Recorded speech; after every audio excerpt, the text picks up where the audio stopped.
What's happening, everyone, and welcome back to the channel. Appreciate you stopping on by for this Long Song Saturday. Let's go ahead and get it started. I don't know why I said let's get it started like as a question. Like, no, we're definitely going to go ahead and get it started. So for today's Long Song Saturday, we are going to be listening to this full album, Souvlaki. This is by the band Slowdive, which was released in 1993. This is their second studio album with the band. So Slowdive is a band that I've heard of.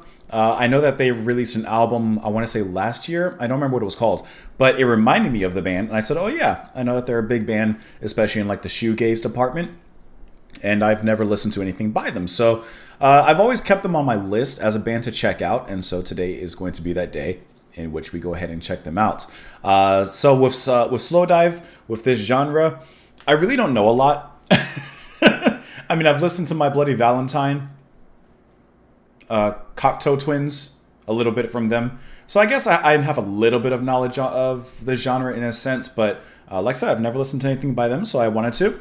This album wasn't necessarily recommended by anyone in the comments. This is going to be one of those albums that I wanted to listen to, and so we're going to listen to it today. Like I said, full album. So hope you guys are having a wonderful one out there.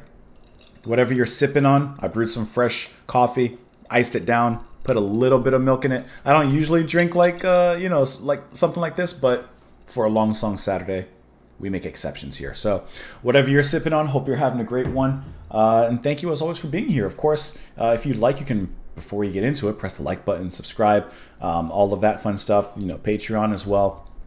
You don't have to. It just helps me out in what I do over here. So that is the intro. Let's go ahead and start off the album with the first track here, which is going to be Allison. Let me go ahead and pull it up here. We will talk about it a little bit after. Here we go, guys.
I love that hazy distress sound that came on through here.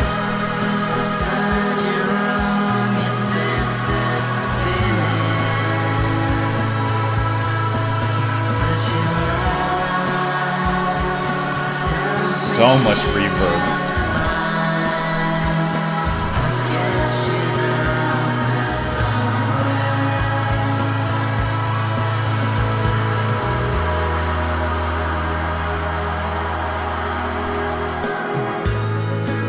And then restarted.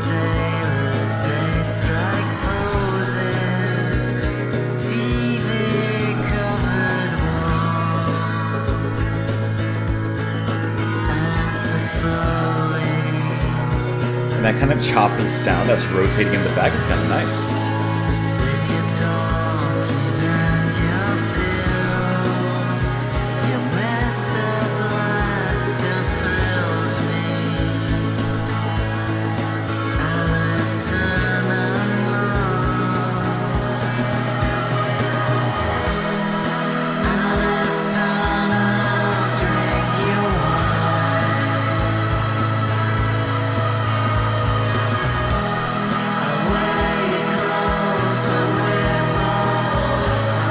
Even those harmonies are so distant and so foggy.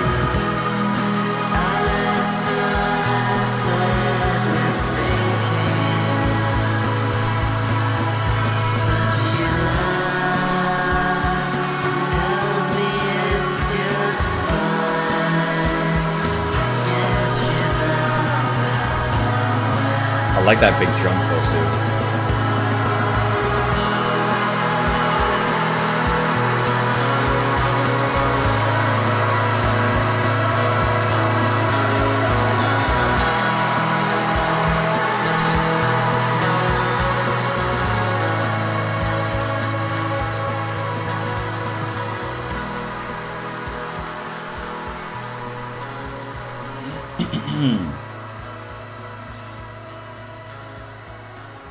This is going to be a beautifully hazy journey. I can already tell you.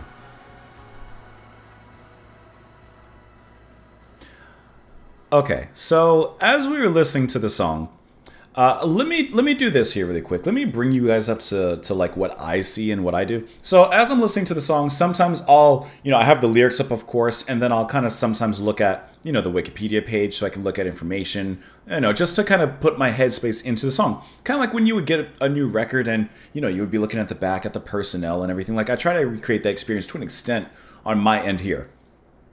So I'm listening to the song, I'm in this beautifully dreamy haze, and I'm just like kind of looking through really quick a little bit. Can I tell you something? I want you to live this with me. I'm doing a little bit of this, just looking a little bit of this. I'm looking at the personnel because I like to see what instruments are doing what. Like when I hear some of these interesting sounds on the production, which is going to be the guitar, I'm like, okay, I want to hear, like, I want to know who's doing what, if there's keyboards involved, etc., etc. Do you see what I see? No one told me. No one told me. Over here in the personnel, yeah, I see them. What the heck is Brian Eno doing? What is Brian Eno doing here? No one told me that he was featuring on this album. That is absolutely wild to me. That is the definition of an unexpected surprise. Because I was not even thinking of Brian Eno in here. And obviously he's only doing certain, he only is involved in 2 tracks here on the album. But like, wow, that is a crazy surprise to see him here. Okay, something that's interesting about the sound, obviously it has this beautifully hazy, drug-infused kind of sound. The walls are becoming kaleidoscopes, time is passing by slowly. It's just got that feeling to it. And I'm listening to the guitars especially, which just sound like dreamy waves that are constantly ebbing in and out, flowing in and out. And I have to say that that's more than likely due to them having basically 3 guitarists at any one point who are creating this dreamy wall of texture that constantly pushes and then pulls back with so many different facets to it. You heard some of the interesting production choices that I mentioned with like, there's this almost warbling kind of in and out sound that's like kind of stroking the music. And then in the chorus, of course, you hear you hear that really big kind of staticky, but at the same time ambient kind of wave that pushes through so wonderfully in a gentle push, not a forcing its way through the door, but a gentle kind of knocking and then walking in with the loafers on. And then it comes back out really nicely when it goes back to the verse, kind of emptying out the bowl. Just a really nice sound and overall textural feeling that the song is giving. And of course, I expect this in listening to shoegaze because that is a hallmark of it. But it's nonetheless very, very inviting. It's a very warm atmosphere. And I just think that it's a really nice space for them to play in. And the vocals, the layering of it between Neil Halstead and Rachel Goswell as well.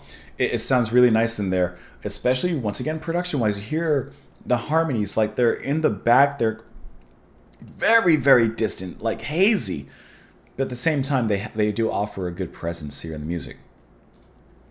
Listen close and don't be stoned. I'll be here in the morning, 'cause I'm just floating. Your cigarette still burns. Your messed up world will thrill me. Allison, I'm lost. I feel like this is almost like 2 people who are in this room. They're experimenting with some sort of experimental drugs, pills, whatever it may be, and they're just lost. Get out of here, Norton. Sorry, my Norton thing came up. Allison, I said, we're sinking. There's nothing here, but that's okay. Outside your room, your sister's spinning, but she lies. She tells me she's just fine. I guess she's out there somewhere. Like, I think that they're just both high in their room, enjoying the mood. And the sailors, they strike poses, TV-covered walls, and so slowly with your talking and your pills, your messed up life still thrills me.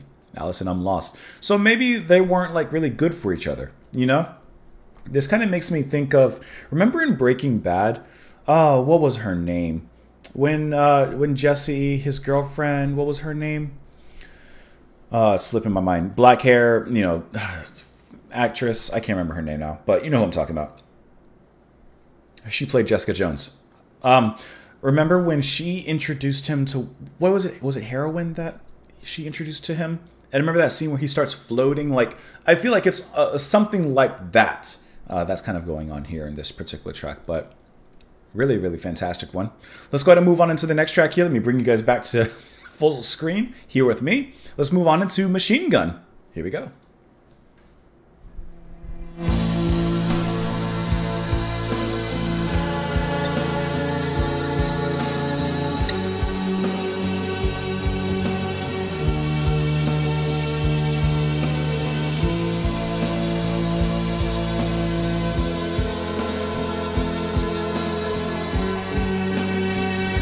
I love that kind of saw sound kind of searing through.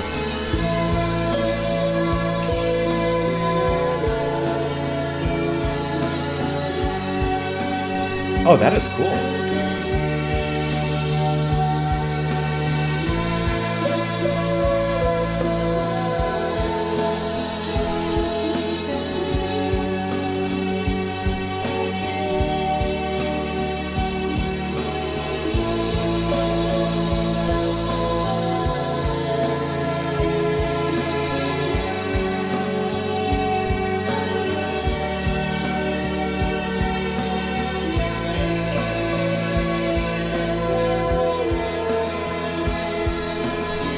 Those vocal stacks are absolutely gorgeous.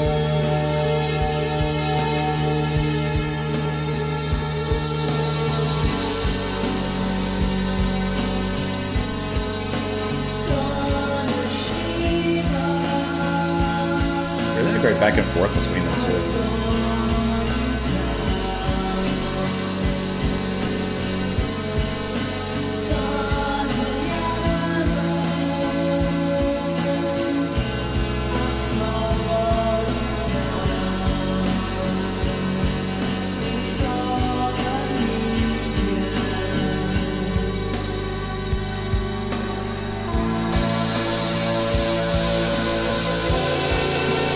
And the guitars emulated the vocals and how they layered on top of each other.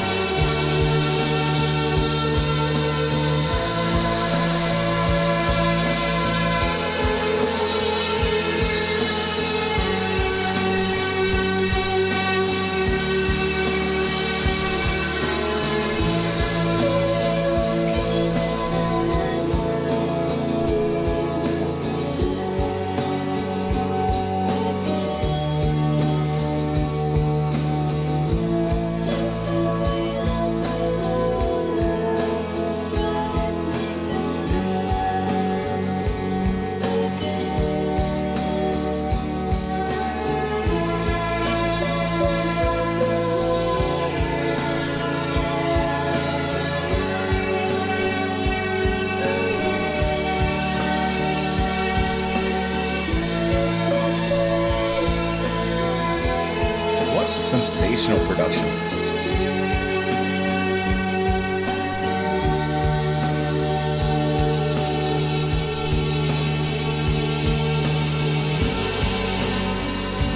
And that strum is so strong with those strings. Almost like a ukulele.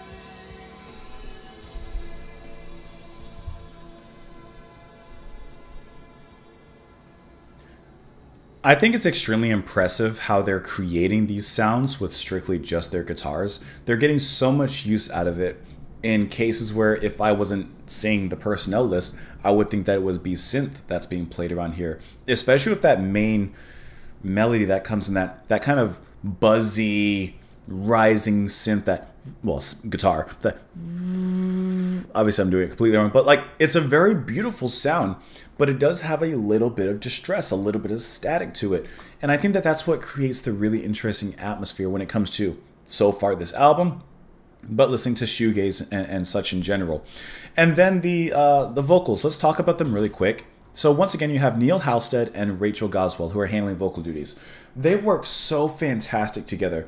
The lines where Rachel's singing, I really like the way that she layers her vocals specifically, because in one part she starts off with a word and she kind of holds it. She holds that one syllable, and then she of course overdubs and sings a line on top of that. So it's like she throws the ball and then she chases the ball, and then she reaches the end and catches the ball. Sounds really weird, but I think you know what I meant with that analogy. And then Neil, of course, being the male, he has a deeper voice, a different kind of tone, but at the same time, while it's a little bit more earthy, he keeps it just as dreamy. And I think that both of them just do a fantastic job of kind of working and bouncing off of each other's atmospheres and vibes very, very well. And I mentioned it one more time, but I gotta say it, the production here is stellar. This name looks familiar. Okay. So I'm looking at the production, who's like engineering, who's mixing. And the mixing is done by Ed Bueller. I recognize his name. I don't know where, but I recognize his name. And he's also worked with Suede, Pulp, Raincoats, and Courtiers. So like he's worked with a lot of musicians and bands that we are familiar with as well. And I'm just looking to see if there's anyone else that stands out to me. But no one that I'm necessarily familiar with looking at the rest of the bands there. But just a really, really fantastic job on the production side of things there. See you walking and I know she's my friend again. Just the weight of the water drags me down again. Guess I'll think of the water. It's my friend. It's just the way that the water makes me feel again. Son of Sheba, I saw him drown. Son of Yellow, I saw him down. It's all I need. See you walking. Okay, so it repeats there again. So I'm going to be honest, I don't know what it's talking about, but when it's talking about water, like, it kind of reminds me of Water... How does the name of the song go? From Fela Kuti. Water got no enemy? Water... I don't know why I'm forgetting how it's talked about. But like how water can be helpful and good, but it also can kill and be detrimental. So I feel like this is something like that, but maybe not literally about water. But let's click on this little annotation here for Genius. It says the capital of Sheba was the city of Marib. Nearby was a great dam which provided enough water to make Sheba an agricultural nation, as well as a land of beautiful gardens. It was a fertile oasis in the desert. There's evidence that this dam burst and the devastation caused by the ensuing flood, coupled with the loss of water for agriculture, may have led to the demise of several Sabaean cities which no longer exist today. So that's kind of interesting how they're making these references. Son of Sheba, I saw him drown, as if the city historically had drowned due to the busting of that particular dam. It's kind of interesting. An interesting topic to bring into this track and into this specific atmosphere. I guess it does have a little bit of a floatiness to it. Let's move on into the next track here, which is 40 Days. Let's go.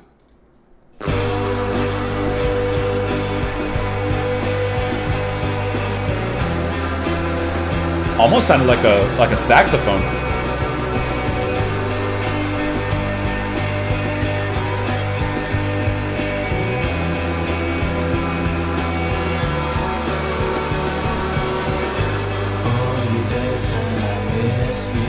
See how low his voice is? I'm so high that I lost my mind. It's the summer I'm thinking of. 40 days and I'm blown away. If I saw something good, I guess I wouldn't worry. If I saw something good, oh, I really like how he sings that.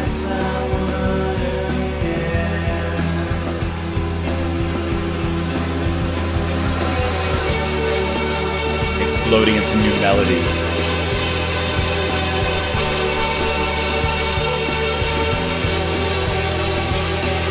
Great drumming.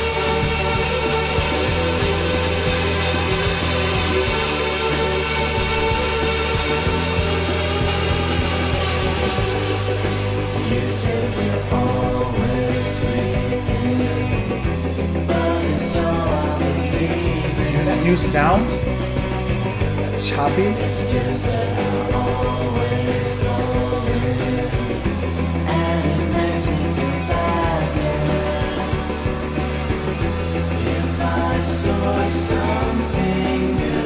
And now harmonizing.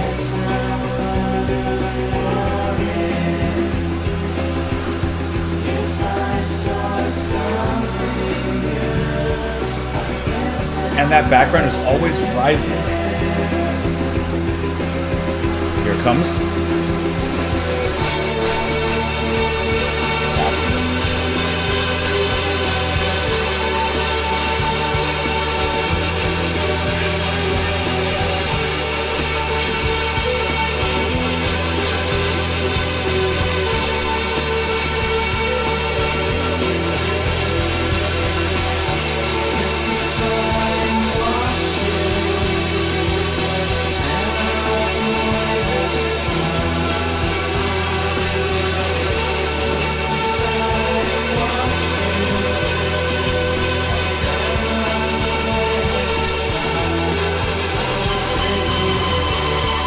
Now the screeching. Oh, the song's over. That's paying attention.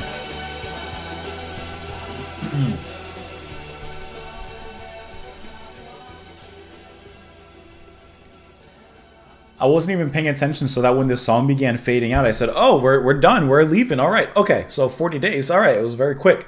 I imagine that Slowdive is probably one of those bands that, this is how I imagine, when they're on stage, they have so many pedals and wires everywhere that are used to create these exact sounds and replicate the sounds that they're producing, obviously studio here, just to take that atmosphere and throw it out into the audience. And this is the type of sound that really enwraps and engulfs and captivates the audience and really takes you to a different place and a different mindset. And really, I guess you could say that about so far this album, and more than likely the rest of it. If you don't like the first few tracks, if you don't like this sound, you're probably not going to be necessarily won over. But I do think that this particular sound is like, it's a vibe. Like, it's a certain kind of energy, it's a certain kind of feeling that thrives on emotion. You know, you are not stuck, but you are closing your eyes and allowing yourself to float off into this particular realm, and you are just floating. You're just going with it. I think that when it comes to this, there's a big kind of nostalgic feeling to it. It kind of makes you feel nostalgic for something you've never even known, for a place you've never been, for a dream you never dreamt. Like, it makes you feel nostalgic. And I really like how that's incorporated, I think, into the actual emotion of the music here. Once again, lead singing. I think that Neil has a great voice, how he starts off in this track with that earthy tone, and yet bringing an atmosphere, but it's a different kind. And then later on, Rachel comes in as well, harmonizing on top of them, and they kind of ride off into the sunset together. You have some more of those interesting, I don't know, ambient guitar sounds from that rising guitar that burst up in the chorus, right? What I love about it is throughout the whole verse, it's lingering, it's sitting, it's just underneath the surface, like a shadow under the sea. But then as we get closer to the chorus, it begins to bubble up like Cthulhu. It just begins to come up, and before you know it, in the chorus, it bursts out from the beneath the sea. And I think that's a great way of kind of holding this specific kind of tension just underneath the surface of the music, and then allowing it to be released in this really beautiful melody that comes out of it. But I think the sounds that they're coming up with guitar-wise are incredible. Also, Simon Scott on the drums. I am really liking his drumming. I'm especially noticing it more in this track, where it's powerful, it's fun, it's not stagnant. He could just play the 1, 2, 3, 4 and just ride the wave, but no, he doesn't ride the wave of the music. He creates waves as well. I think the drumming in the chorus was very dynamic, just really great way of standing out, but also still playing towards the song and towards the music. The lyrics.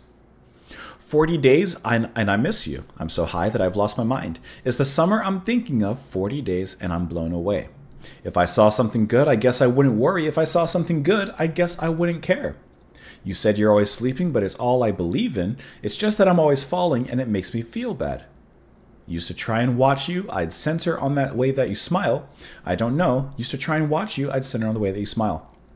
So, trying to focus on this person, trying to focus on the good, but perhaps there's a lot of bad that's coming out of this particular relationship. And I do see here, because I saw a bit of it, that I guess Neil and Rachel were together, but this was recorded when they broke up. So perhaps this seeking seclusion, he left on a 2-week trip to a Welsh cottage where he recorded this song. Okay. This brings a new kind of dimension into the music then.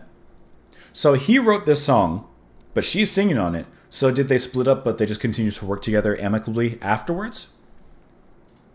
It hadn't been long since I and Rachel split up, so I was kind of miserable about that, and I was miserable to be in this little cottage in the middle of nowhere. A lot of Slowdive stuff was about atmospheres, and so possibly in a sort of slightly teenagey way, it was about creating cinematic moments, which for sure. It's like when you watch a film, it could remind you of really sweet moments, and you kind of look into that as a feeling. And I think sometimes that sort of stuff carries over into songs, which 100%. That's what I'm getting at when I'm talking about how the music is a feeling that you're listening to here. And they're kind of taking that from, as he says, like a cinematic experience, making it into an audible experience. Interesting, we also have a quote from Simon. The drums are very loose. It kind of bounced a bit more, it skipped, and then it's kind of a new thing to this Slowdive sound. It gave Neil, Rachel, and Christian more freedom to sort of play with the sound in a new way, which I really like how he does kind of chef it up, I guess you could say, a little bit. Let's go ahead and move on into the next tracks here. The next one is going to be Sing. Okay, so we have Sing, and then Here She Comes as the next 2 tracks. Let's let these 2 go together because Here She Comes is only about 2 minutes, and these are the 2 tracks in which Brian Eno is involved. So let's kind of keep these together.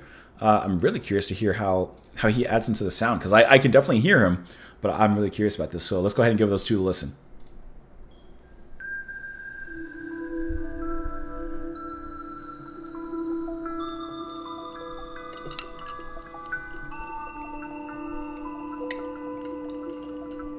That's music for airports.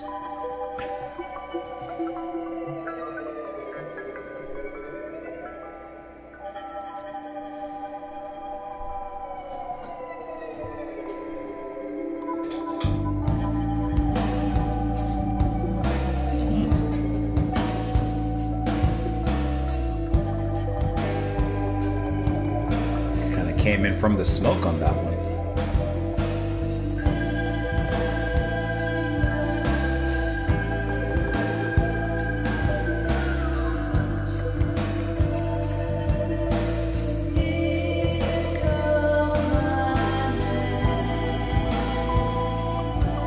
Listen to the hi-hat play.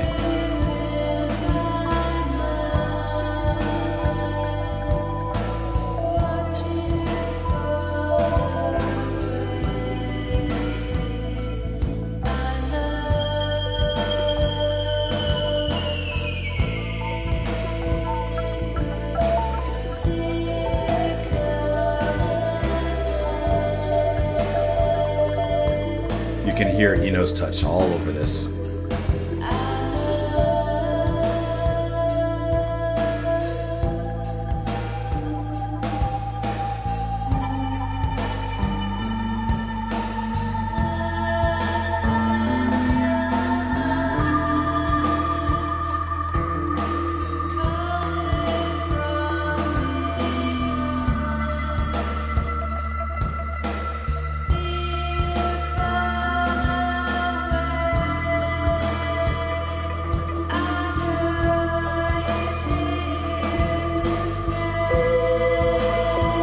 Those little bubbling keys just dancing around is sensational.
do you feel that climax out of it?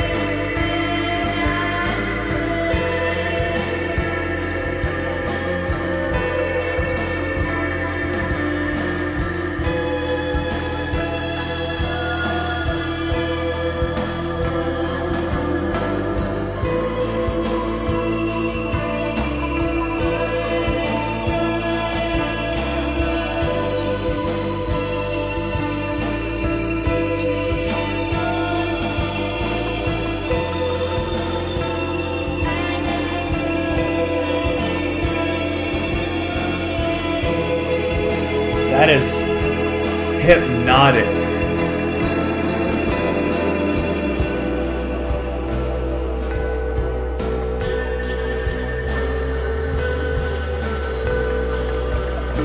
This is almost like a little bit of a breakdown.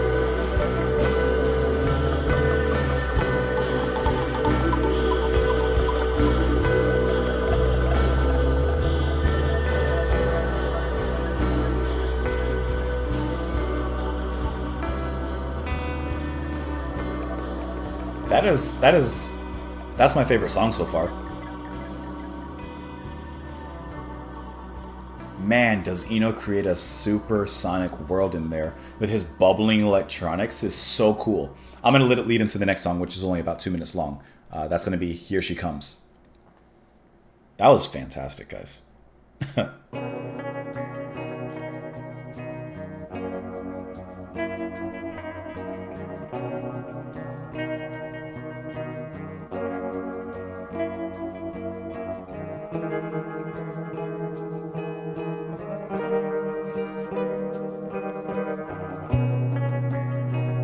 It's so lonely in this place, so cold I don't believe.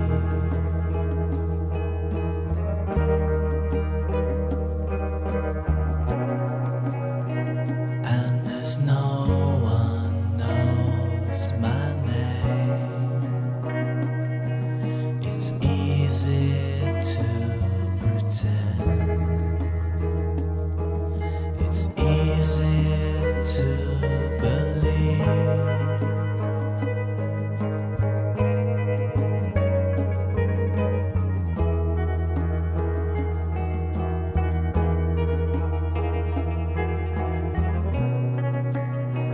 There's a shadow on my wall.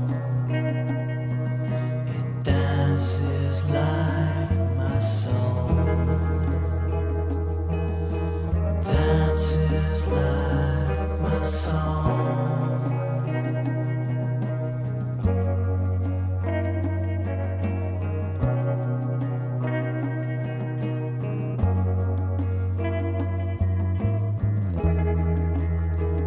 It's so cold now.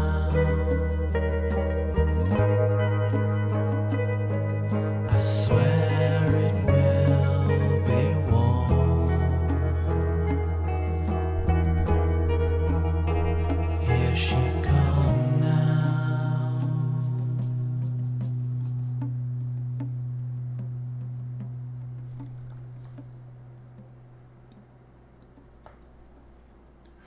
Okay, so with the ending of Here She Comes, we are now at the halfway point of the album, and I think that that is the perfect halfway kind of song. It's reflective, it's very simplistic compared to the rest of the sonic explosions that we've had before. It's very beautiful, and I love the percussion taking forefront of the rhythm here in a light way rather than the drums. Just really gorgeous stuff with Here She Comes. Now, Sing is my favorite song of this album so far. Does anyone else think that Sing was like the best track so far? And this is not to knock any of the other ones because obviously I've been enjoying this, but Sing is just another level. Eno, you can feel his touch in here with those electronic bubbles that are constantly popping and, you know, just gently rocking this particular boat in this sort of fashion. The way that you can hear him touching, in a sense, some of the instrumentation, some of the groove, I think is just like crazy. Simon, he starts off with this kind of noir beat, walking this strut, out of the shadows. And I love how we start off with that. And then Rachel begins to hop in like a shadow coming out of the alley. She just walks out like a killer cat. And throughout that, the way that beat and that rhythm is held has such this beautiful tension to it, but it's lovely. And the way that Eno is constantly, like I said, those bubbles that are coming through, just gently popping beneath their feet, I think is incredible. The climax of it is really sensational. There's even at the end kind of this breakdown, if you will. It doesn't break down in a typical way, like a heavy crashing kind of way. It changes that strut a little bit. It changes that atmosphere a little bit. And it just has this gentle outro after that. I think that Sing is the most fantastic song on here so far. And if anything else is up in that realm, I'll be a very happy camper. But once again, I do really enjoy how, especially after that kind of shift and change in atmosphere, I do really like how Here She Comes kind of brings things down to simpler terms and simpler times.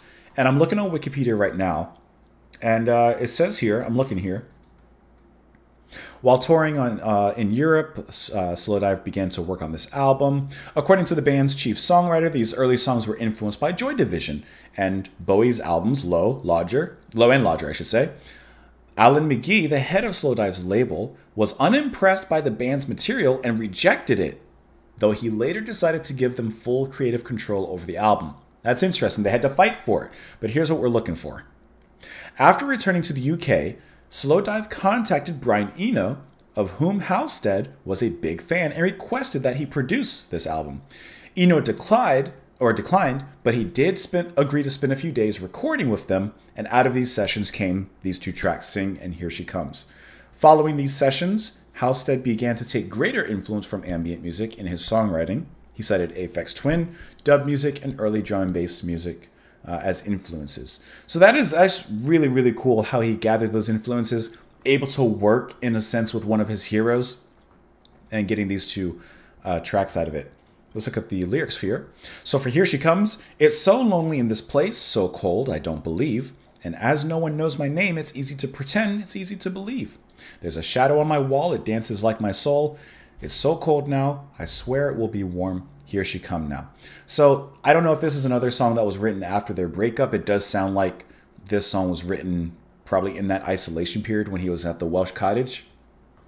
And basically saying it's lonely, it's cold alone, but hey, here she comes. I think it's going to get warm again, as he says at the very end there. At least that's my interpretation. That's what I think. And then let me go to the previous track with Sing. Sing where the other boys can watch you dance. Here come my man. Sing where the other boys can watch you dance. Here in my mind, watch you fall away. I know. See you cover death. I know.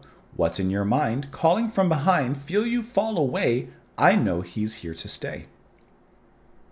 So like singing, but also calling out to someone. Who are you? Where are you? Do you know? Love is here tonight. You call away. I wait. I know you're listening to everything I say, but I know that you want to stay here another day. Love is what I'm not, watching what you do, and I know he's gone away. So maybe this is written by Rachel, perhaps? Because he got his song, right, when he was at the cottage. Maybe this is her song as well, basically about the same thing. I don't know. I'm curious how, I guess you could look at Wikipedia to see if there's anything interesting, but I'm curious how they were able to work together and how the relationship kind of, influenced perhaps some of the music here and everything. I do see here, meanwhile, Halstead was in a fragile emotional state due to the recent breakup.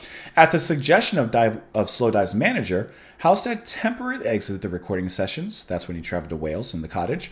In Halstead's absence, only Nick Chaplin and Christian Seville persisted in recording material, though Seville would later recall that he and Chaplin ended up merely recording several joke songs.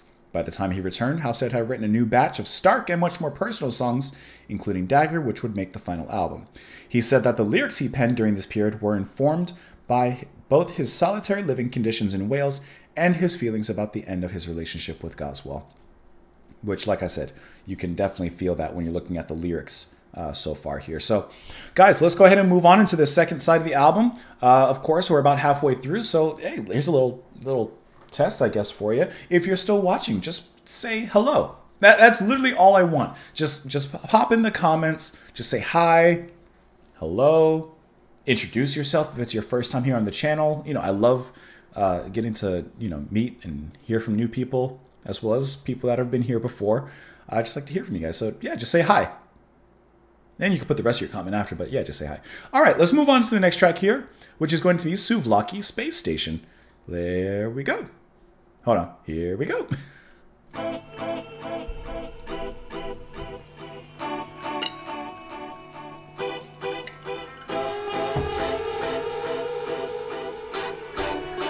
Kind of sounds like Police. Roxanne!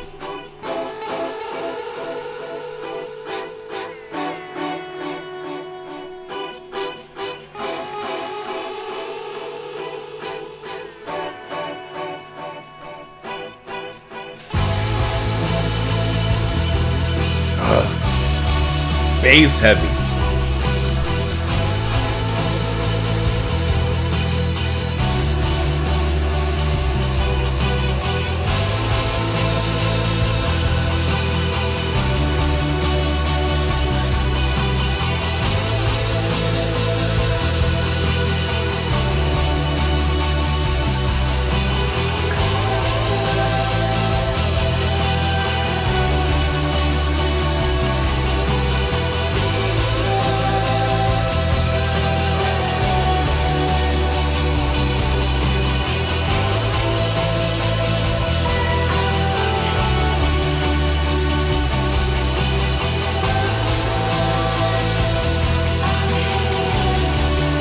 I like how that sound kind of echoes back and forth.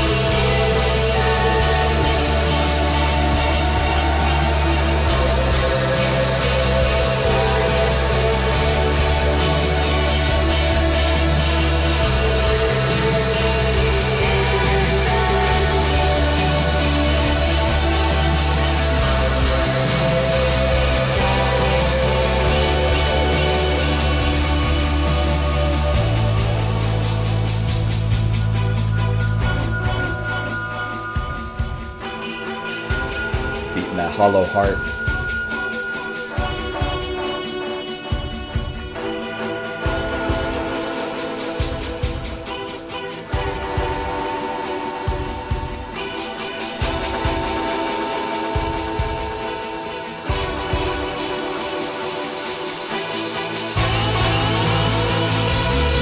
You know what's coming.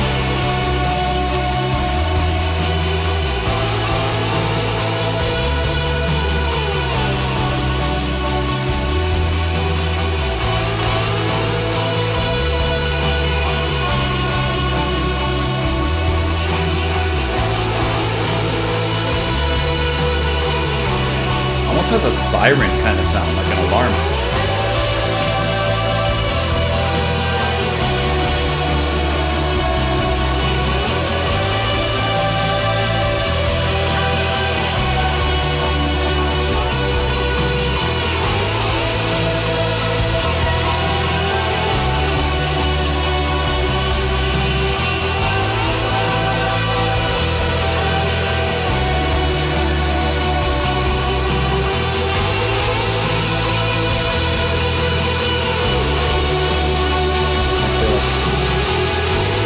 Sliding into it,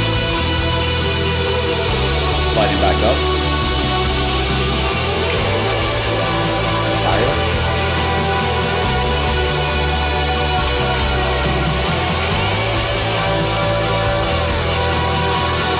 Now some reverb on the snare.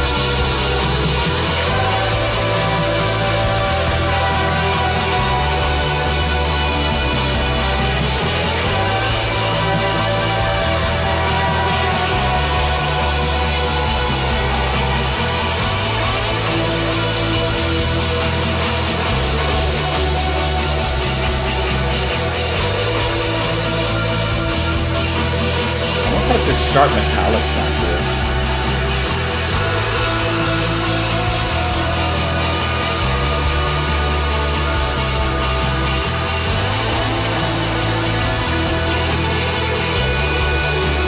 From the left.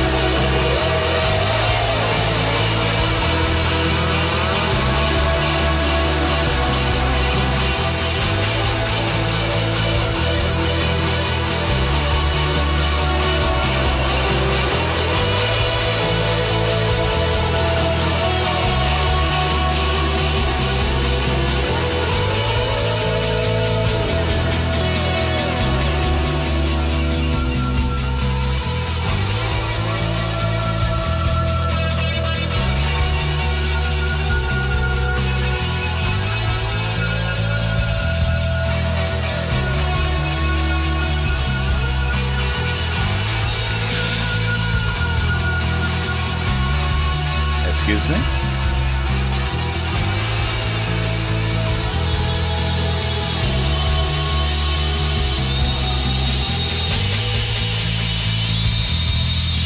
Interesting effects on the drums too, huh?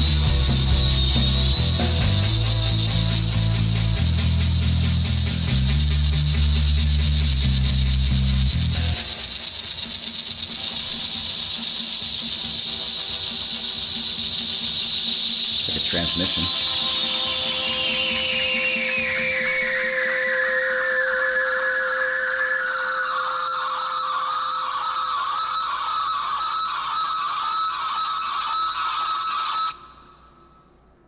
This track, in a sense, opening up the second side of the album, or at least the back half of the album, I like how the previous track with Here She Comes is so simplistic, really bringing things basic, or bringing things back to like bare bones and basics. And this one just goes back into that full-fledged outer space, sending us into orbit kind of atmosphere. This one has a lot of almost industrial kind of metallic sounds to it. There's a lot of scratches and like pulses. I love how the bass from Chaplin is very much up front here, providing that groove that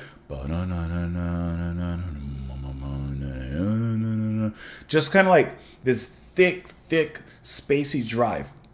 That's the main groove. But there's a lot of interesting mixing and production choices here, noticeably on Simon Scott's drums.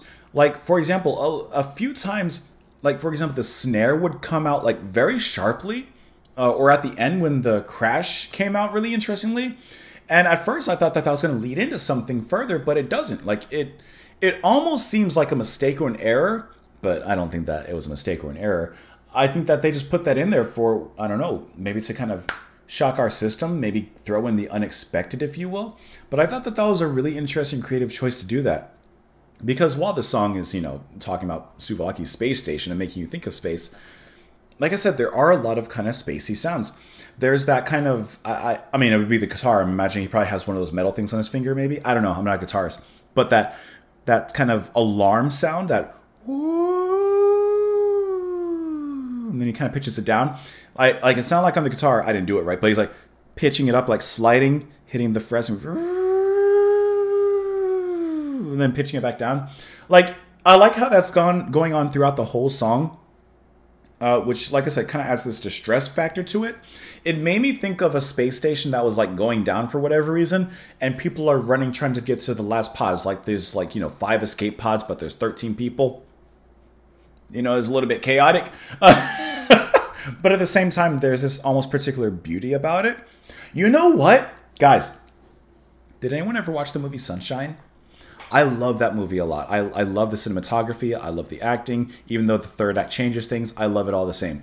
I think that this kind of song would work really well in that it has a very unique atmosphere that's kind of spacey, but also like a tension beneath everything. That'd be kind of cool. Anyways, just a side thought. Let's go ahead and look at the lyrics. Let's do that. Closed doors brings open minds, and I don't want to see you. See you smile inside, and I don't want to know you. Faces, and I've fallen, I don't want to hear you. Wonder why, I'm here now. In asylum, don't you see? In asylum, don't you see? Doors close and feelings flow, and I don't want to know you. Through my mind, I feel his, and I don't want to hear you. Pictures, and I fall, and I don't want to know you. Wonder why, I'm here now. So, like, there's this resistance that's taking place. This I don't want to hear you. I don't want to see you. I don't want to know you. But at the same time, as the verse ends, I'm here now. So while you may not want something, it doesn't change the fact that I'm here now, or this person's there now in their presence. Curse your soul, I don't want to hear you. Curse your soul, I don't want to know you. Curse your soul, I don't want to hear you. Curse your soul, I don't want to know you. So this could be perhaps about their breakup, or it doesn't have to be. But I mean, it's pretty venomous. It's pretty angry. Early demos for the album were influenced by Low, among other albums. It doesn't actually say, oh, okay, here. The early drum and bass work has influences for the track Souvlaki Space Station. So nothing about the lyrics on this one, but that's kind of what I'm feeling. If we're going to go to that relationship angle, that this is the bitterness of the ending of the relationship. Let's go ahead and move on into the next track there, which is going to be, not Blee. When is going to Blee? It's going to be When the Sun Hits. Let's go ahead and get it.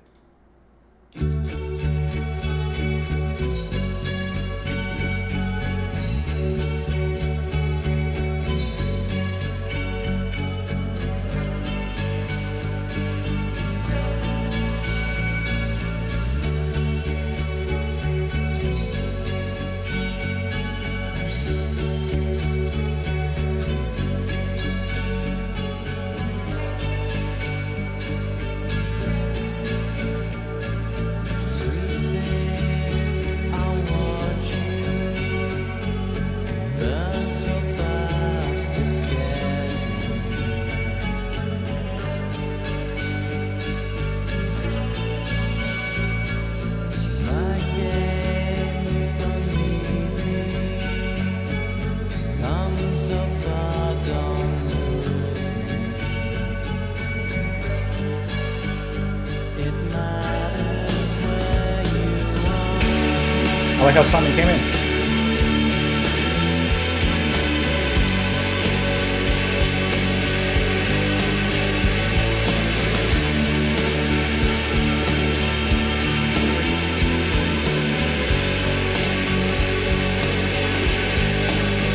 As the sun hits, you'll be waiting with the cold things under heaven.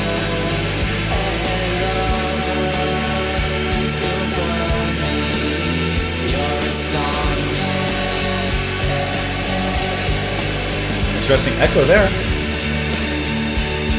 Very interesting.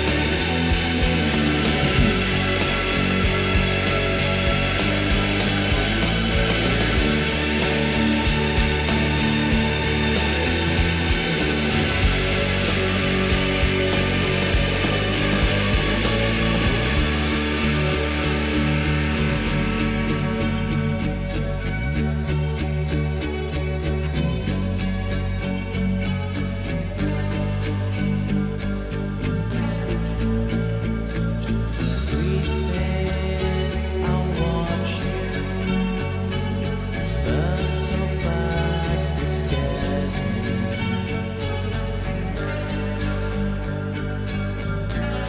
You really can hear all the guitar work very clearly here. Don't lose me. Run so far, don't lose me. It matters where you are. That's when the sun hits, when that chorus comes in.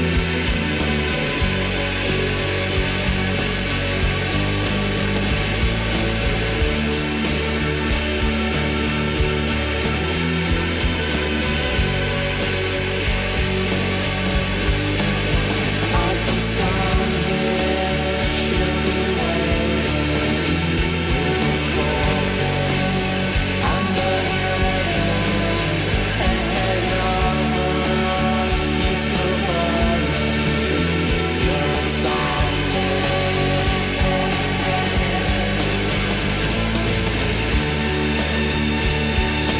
Sit up even more.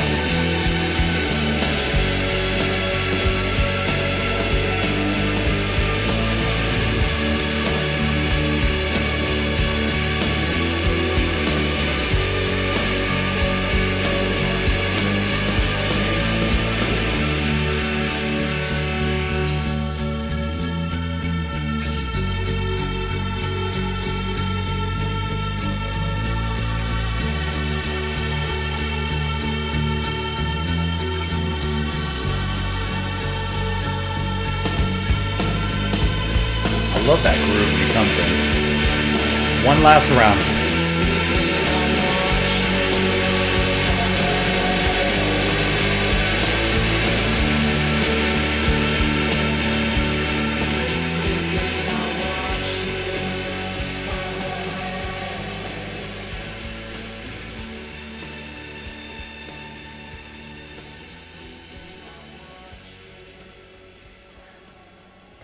I had a feeling when listening to this song that it would capture the feeling, but I mention it quite a lot.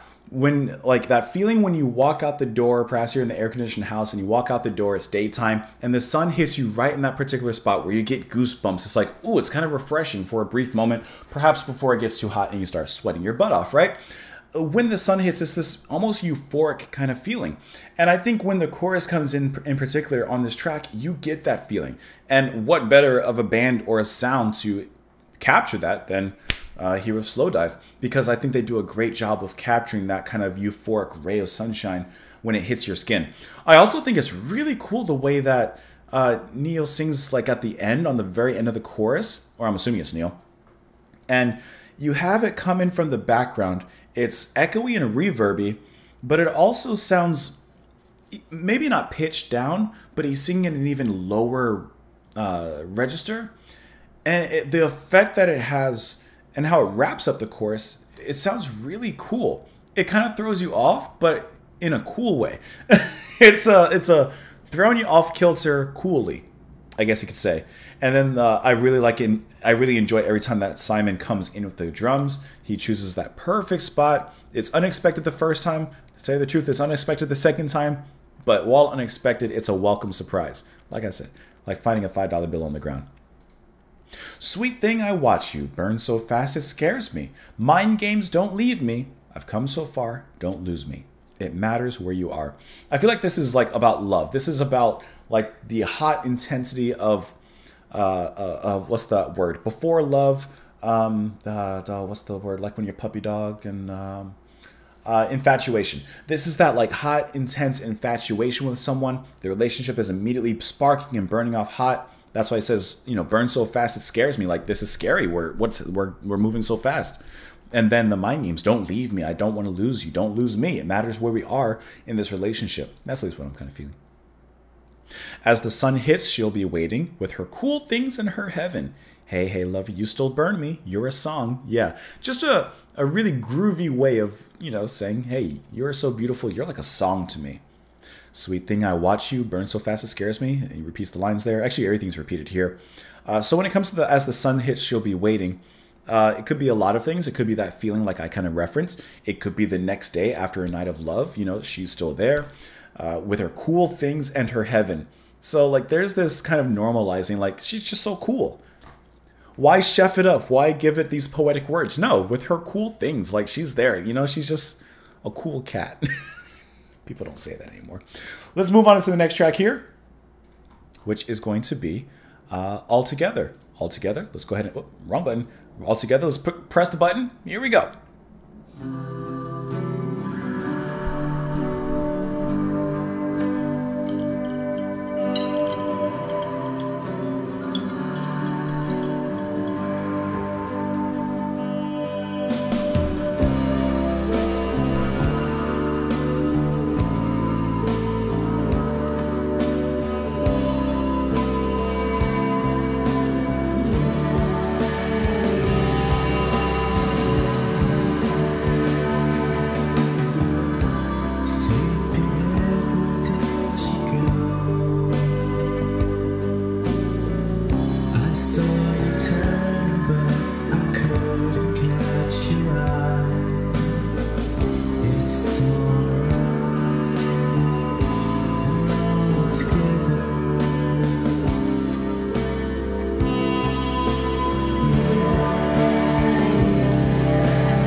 Lazy harmonies.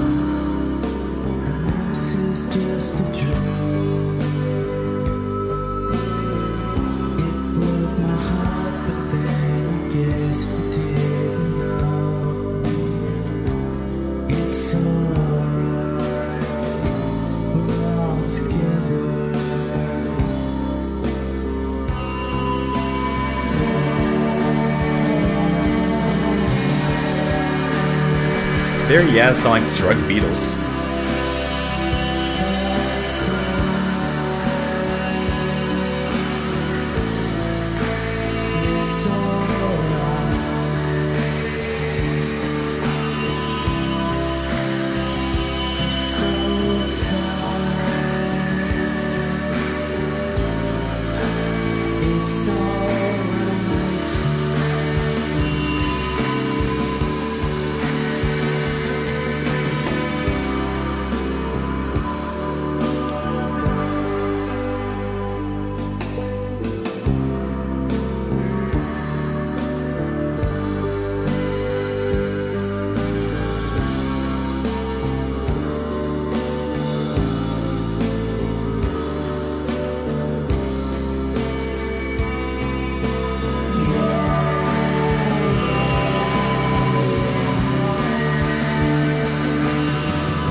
This song is the equivalent of waking up in the morning because you have to go somewhere, your alarm goes off, you snooze your alarm, and you fall right back asleep, and you are sleeping wonderfully. It's that deep sleep, that last little bit of REM that you're needed.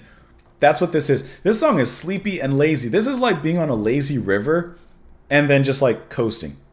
Like, I don't know if you've ever been to like a water park or like a resort and it has a lazy river. I love a good lazy river. And you're just lazing over. And the way that he was singing, and especially those harmonies, the yeah, like it kind of had an almost Beatles-esque quality, which reminded me of the Beatles' I'm Only Sleeping. I'm pretty sure that's the name of the track. But you know what I'm talking about? Like, it just has this super lazy, super laying around, I'm just tired, I don't want to do anything kind of atmosphere to it. And I think that musically it captures that. There's not a lot of changes in this one. It really just kind of flows very, very gently along with the stream of guitars and his lazing vocals. Super lackadaisical, super relaxed.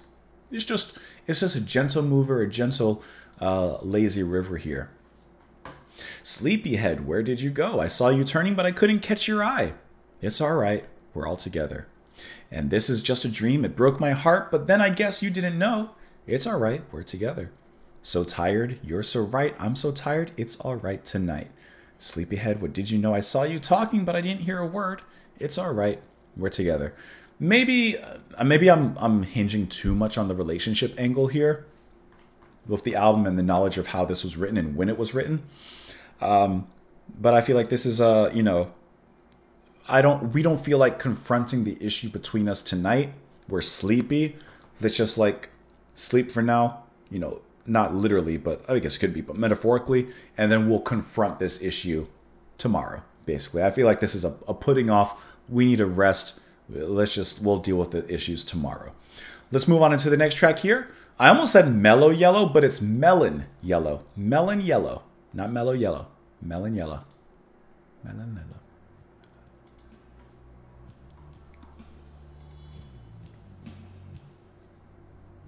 Gotta fade in with some reverse sounds.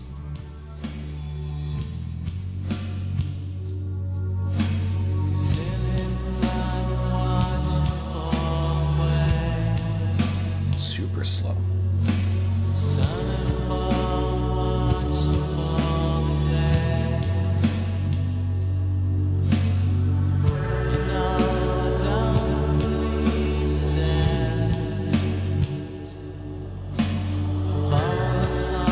His hi-hat is reversed and slowed.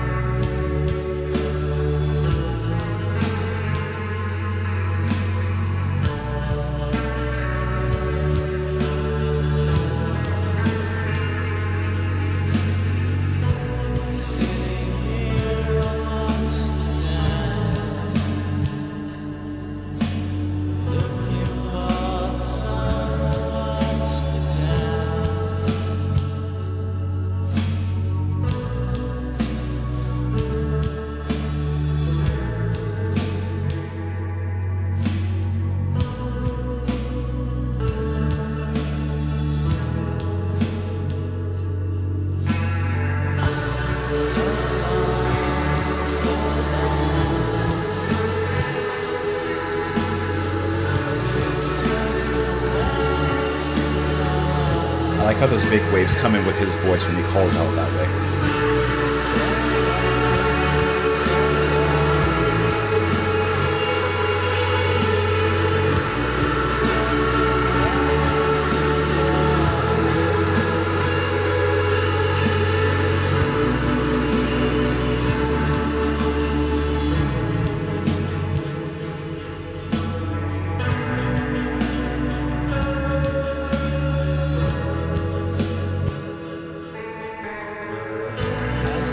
Nice little stop. So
they really leave these long fade outs, so that feeling just lingers a little bit longer afterwards.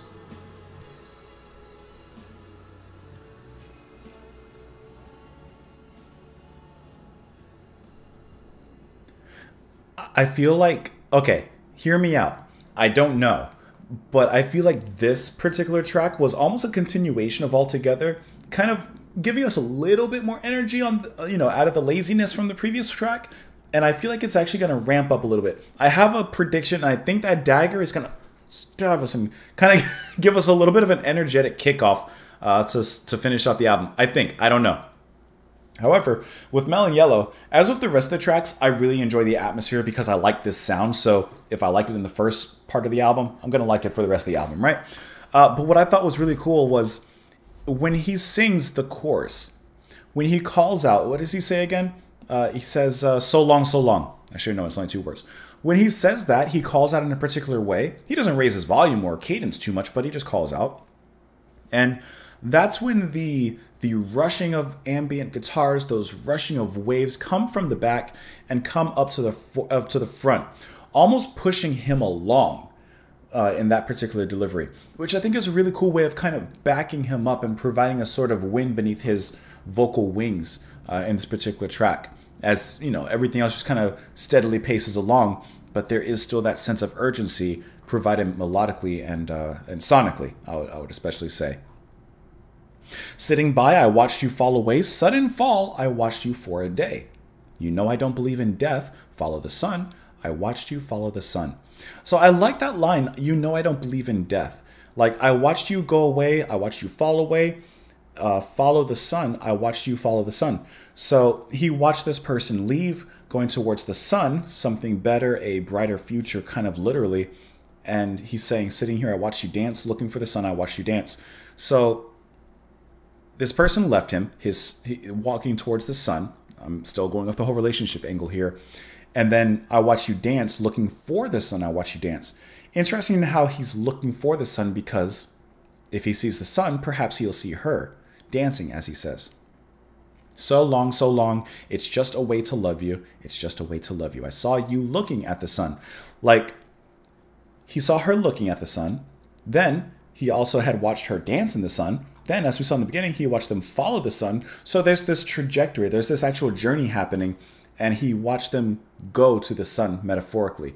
And now he watches that sun, as a reminder, perhaps, of their love and the relationship. And that makes sense with, the title of Melon Yellow.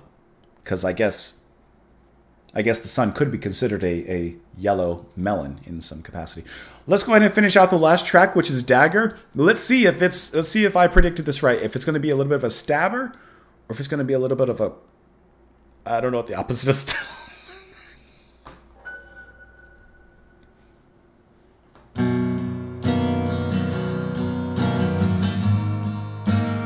Or maybe we're going reflective acoustics.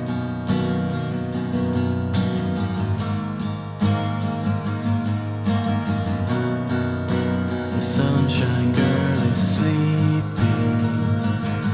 Sun again. She falls and dreams alone. And me, I am her dagger, too numb to feel her pain.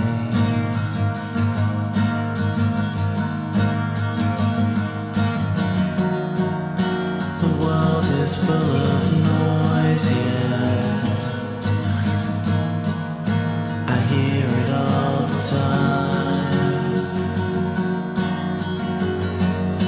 And me, I am your dagger. You know I am your wound. Interesting. I thought I heard you whisper. Like how the bass came in. It happens all the time. I thought I heard you whisper. It happens all the time. Like he has those distant memories of her.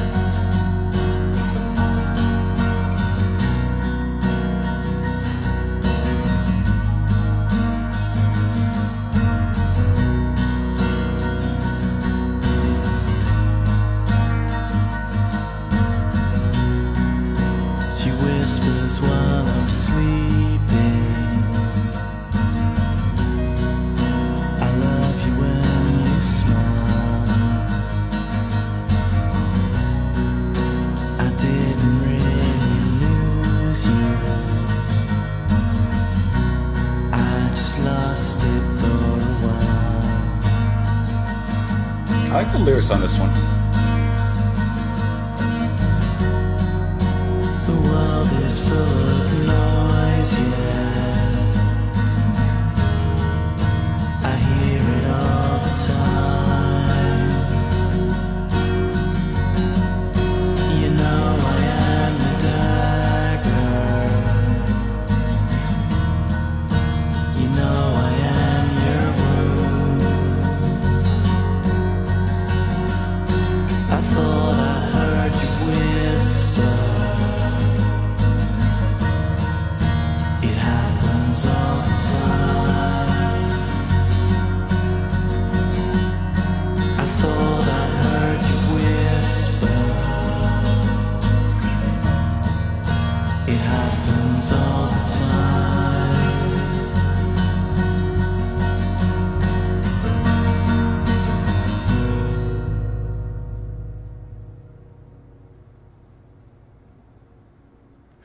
All right, so I was a little wrong. I was a little wrong. I thought the song was going to be like a little bit of another Sonic adventure, but no. This one, this one is definitely going back to the reflections, such as we had at the ending of the first half of the album, which is appropriate. You know, that I was just thinking off in the other way. Okay, I like how this one once again simplifies things into a more acoustic direction, and once again listening to the devil in the details here. So in the beginning, we know that there's guitar being played throughout this whole album, besides 2 tracks with keyboards. But it does start off almost with a keyboard-like note. And throughout the first 2/3 of this track, some of the guitar in the back is playing in the same delivery or in the same manner as you would hear piano playing. Then, on the final third, you hear that kind of which almost sounds like violin strokes, like right? But once again, we know that that's guitar. So I think it's really cool how the band kind of gathers around the guitar and really focuses on it and really tries to get the most unique sounds out of it, plucking those strings in different ways, scratching up and down the frets, whatever they're doing, in getting these unique sounds tonally to make their cauldron boil and bubble. I don't know what that means, but you know what I meant. And then here, once again, we have Neil, but also some more male harmonies to give things a more earthly tone as it moves forward and as it finishes off the album. I like the lyrics on this one a lot, though. Let's go ahead and look at those to finish this up. The sunshine girl is sleeping. She falls and dreams alone.